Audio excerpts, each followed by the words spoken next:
हमें कोई बच्चा नहीं है। शादी को काफी साल हो गए।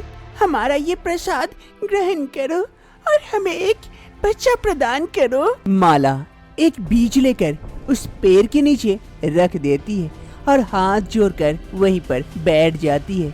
उसके पीछे उसके पति भी हाथ जोड़कर खड़े थे, वृक्ष से एक बच्चे की गुहार लगा रहे थे। हे वृक्ष महाराज, हमारे ये दुख को दूर करो, हमें भी माँ बनने का मौका दो। तुम्हारी मनोकामना अवश्य पूरी होगी। फिर देखते ही देखते उस पेड़ से एक लता नीचे उतरती है, साथ में एक प्यारा सा बच्चा लेकर। ओए ओए ओए ओए। ये देखकर माला और सुभाष दोनों काफी खुश हो जाते हैं। सुभाष देखो, हमारा बच्चा हमें मिल गया। सुभाष जल्दी से लेके आओ। सुभाष जल्दी से जाता है और उस लता से बच्चे को अलग करके लेके आता है और माला को गोदी देता है। सुभाष आज मैं बहुत खुश हूँ, आज मैं माँ बन गई। धन्यवाद वृक्ष महाराज, आपका बहुत बहुत धन्यवाद। आखिर ये कैसे होता है? माला ने वृक्ष को प्रसादी में क्या चढ़ाया और वृक्ष ने ऐसे एक बच्चा उत्पन्न करके माला को दे दिया। आखिर ये कैसे हो सकता है? जानने के लिए कुछ समय पहले चलते हैं। कुछ समय पहले की बात है। माला की शादी को 2 साल हो चुके थे, लेकिन अभी तक कोई बच्चा नहीं था। वो एक रोज नदी में कपड़े धो रही होती है और उसकी सास पीछे खटिया पर बैठी थी। अरे बहू, हुआ रे तुम्हारा कपड़ा धोना? कब से धो रही है? कब नाश्ता देगी? बड़ी भूख लगी है। इस लड़की के चक्कर में रहो तो कब ऊपर ही पहुंचा देगी। एक बच्चा तो दे नहीं सकती। 2 साल हो गए शादी को। अगर बेटा की दूसरी जगह शादी देती तो अभी बच्चों की लाइनें लग जाती।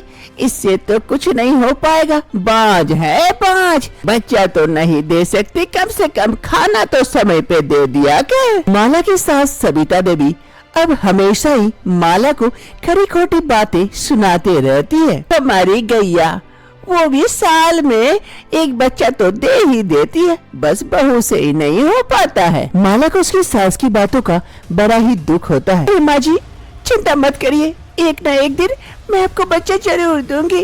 इतनी खरी खोटी बातें हर रोज सुनाने की कोई आवश्यकता नहीं है। और रही बात नाश्ते की, वो ला देती हूँ अभी। हाँ हाँ, मैं भी देखती हूँ कब तक दे पाती है।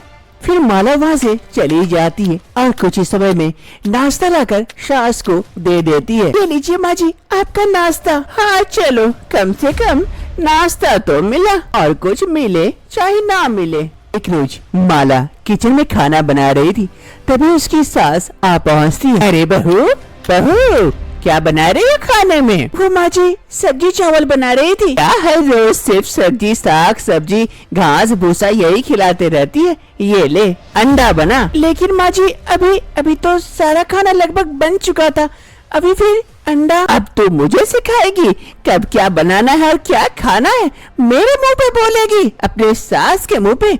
एक बच्चा तो दे नहीं सकती है, ऊपर से मुंह देखो ना कितना चल रहा है। ये ले, चुपचाप मन से मेरे लिए अंडे की सब्जी बना, और अगर नहीं बना सकती तो कह देना अपने बेटे की दूसरी शादी दिलाकर दूसरी बहू लेके आओगी। वो मेरे लिए खाना भी बनाएगी और बच्चे भी देगी। ये कहते हुए सास सविता देवी वहाँ से चली जाती है और इधर माला को काफी दुख। एक रोज माला अपनी सास से परेशान होकर एक ऐसा फैसला लेने जाती है जो शायद उसे नहीं लेना चाहिए था। वो एक कुएं के ऊपर चढ़ जाती है और वहाँ कुछ सोच रही होती है। तभी उधर से लता अपने बच्चे को गोदी लेकर गुजर रही थी। माला को देखकर, अरे माला तू वहाँ क्या कर रही है? कुएं के ऊपर चढ़कर नीचे उतर जा, गिर जाएगी। अरे नहीं लता, मैं कुएं पर गलती से नहीं जानबूझकर चढ़ी हूँ। माला ऐसे क्या बात हो गई? तेरा पति तो तुझसे बहुत प्यार करता है, फिर भी तू ऐसा क्यों? माला मेरी सास की बातें सुन कर मैं पक चुकी हूँ। तुझे तो बच्चा हो गया है ना, तू कैसे जानेगी जब बच्चा नहीं होता है तो औरतों पर क्या गुजरती है, क्या क्या नहीं सुनना पड़ता है। माला मैं समझती हूँ, मुझे भी बच्चा नहीं हो रहा था। तू नीचे उतर, मैं तुझे दूसरा रास्ता बताती हूँ। अगर तू अपने कोख से अपने बच्चे को नहीं जन्म दे सकती तो दूसरा रास्ता भी है, जैसे मैं दी हूँ। क्या तू इस बच्चे को अपने कोख से नहीं दी है?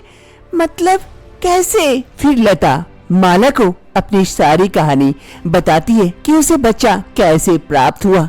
ये सुनने के बाद, क्या लता सच में मुझे भी बच्चा हो सकता है? मैं भी माँ बन सकती हूँ? हाँ माला, तू भी माँ बनेगी। एक बार जाकर उस बाबा से मिल ले। तेरा बहुत बहुत धन्यवाद लता, मुझे ये बताने के लिए। अगर मुझे ये पता नहीं होता तो न जाने क्या क्या बनती। दूसरे रोज ही माला निकल पड़ती है उस साधु बाबा से मिलने के लिए, जिसका पता लता देती। काफी दूर था उस बाबा का पता, इसलिए माला धीरे धीरे चलते जाती है, रुकती नहीं है। वो एक सिद्ध बाबा थे। गांव वाले सभी उसी बाबा के पास आते जब भी कोई बीमारी या असुविधा में पड़ते। बाबा उसका निवारण के लिए कुछ न कुछ जरूर उपाय निकाल देते, इसीलिए बाबा काफी प्रसिद्ध हो चुके थे। कुछ समय बाद माला भी वहाँ पहुँच जाती है बाबा के पास। बाबा प्रणाम। बाबा खुश रहो, बताओ क्या असुविधा पड़ी जो तुम्हें इस बाबा के पास आना पड़ा? बाबा शादी को काफी समय हो गए, लेकिन अभी तक माँ नहीं बन पा रही हूँ, गर्भधारण नहीं कर पा रही हूँ। सास मुझे हर रोज सुनाती है खरी खोटी। अब जीना भी दुश्वार हो चुका है। आप ही कोई उपाय निकाल दीजिए ताकि मैं माँ बन जाऊँ। जरूर, बाबा के पास हर रोग का इलाज है। बाबा जरूर करेगा तेरी मदद।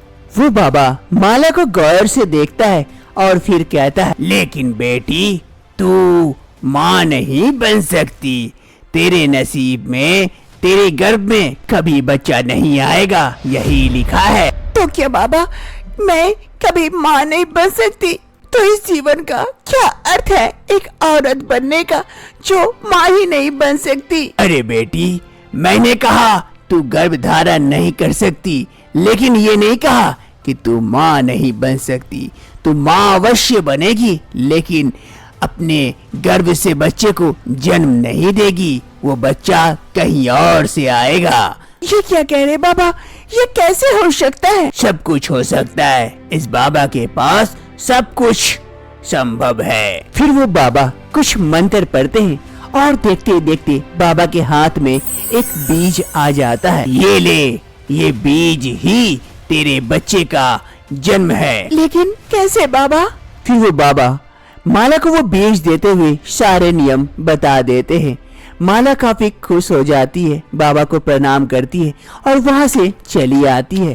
बाबा के द्वारा जो पद्धति बताई गई थी, माला करने से डर रही थी, इसलिए अपने घर आ जाती है और अपने पति का इंतजार कर रही होती है। कुछ समय बाद उसका पति घर आता है। माला अपने पति को सारी बातें बताती है। अरे माला, क्या वाकई ऐसा हो सकता है? मुझे तो विश्वास नहीं हो रहा है। हाँ जी, मुझे भी नहीं हो रहा था, इसलिए तो मैं अकेले जाने से डर रही थी, इसलिए आपको कही आप चलिए ना मेरे साथ, दोनों साथ चल के देखते हैं क्या होता है। देखो माला, मुझे तो विश्वास नहीं है, लेकिन तुम्हारी बात रखने के लिए मैं तुम्हारे साथ चलूंगा। माला अपने पति को लेकर उस जगह जाने लगते हैं जहाँ साधु बाबा ने कहे थे। माला और उसका पति धीरे धीरे आकर उस जगह पर आ पहुँचते हैं जहाँ पर एक बड़ा सा वृक्ष था। ए जी देखिए ना, लग रहा है कि यही वृक्ष है। अरे हाँ माला, मुझे भी तो यही लग रहा है। जाओ, तुम्हें जो साधु बाबा ने पद्धति बताई थी वैसा करके देखो, देखता हूँ क्या हो पाता है। फिर माला धीरे धीरे उस वृक्ष के समीप जाती है। हे वृक्ष महाराज, आज मैं आपके पास कुछ मांगने के लिए आई हूँ। मेरी शादी को काफी साल हो गए, लेकिन अभी तक कोई बच्चा नहीं है। मैं माँ नहीं बन पा रही हूँ। माँ बनने का बड़ा ही शौक है, इसीलिए आपसे एक बच्चे की भीख मांगती हूँ। मुझे एक बच्चा चाहिए, मुझे माँ बनने का सुख प्राप्त करे वृक्ष महाराज। ये कहते हुए माला साधु बाबा के द्वारा दिया हुआ बीज को वृक्ष पर समर्पित कर देती है। देखते ही देखते वो बीज वहाँ से गायब हो जाती है। माला देखकर थोड़ा सा आश्चर्य होती है, लेकिन चुप रहती है। हे वृक्ष महाराज, मेरी प्रार्थना को स्वीकार करे, हमें एक बच्चा दे दे महाराज। माला वृक्ष की ओर हाथ जोड़कर खड़ी थी। उसका पति पीछे खड़ा था। तभी एक अजीब सी घटना होती है। उस वृक्ष से एक लता धीरे धीरे नीचे उतरती है। साथ ही उसमें लटका हुआ एक प्यारा सा बच्चा नीचे आता है। ये देखकर माला और सुभाष दोनों आश्चर्यचकित हो जाते हैं। दोनों एक दूसरे को देखने लगते हैं और वो बच्चा उस लता से लटक रहा था और रो रहा होता है। माला काफी खुश हो जाती है। अरे सुभाष, देखिए सच में वो बात सत्य है। वृक्ष महाराज सबको बच्चा प्रदान करते हैं, तो भी औरतें माँ नहीं बन पाती। बहुत बहुत धन्यवाद वृक्ष महाराज आपका। चाहिए ना जी, जल्दी से बच्चे को लेके आइए। फिर जल्दी से सुभाष जाता है और उस लता से बच्चे को अलग करके लेके आता है और माला को गोदी देता है। माला उस बच्चे को पाकर काफी खुश हो जाती है। अरे माला, आज सच में मुझे भी विश्वास हो गया कि मन से चाहो तो कुछ भी पूरा हो सकता है। फिर माला और सुभाष उस बच्चे को लेकर अपने घर की ओर चल देते हैं। इस बच्चे के आने से सास काफी खुश हो जाती है और हमेशा बच्चे को अपने साथ रखती है। माला अब से सविता देवी माला को और कुछ खरी खोटी नहीं सुनाती है, बल्कि माला से खूब प्यार करती है और माला अपने पूरे परिवार के साथ आगे की जिंदगी अब खुशी खुशी बिताती है।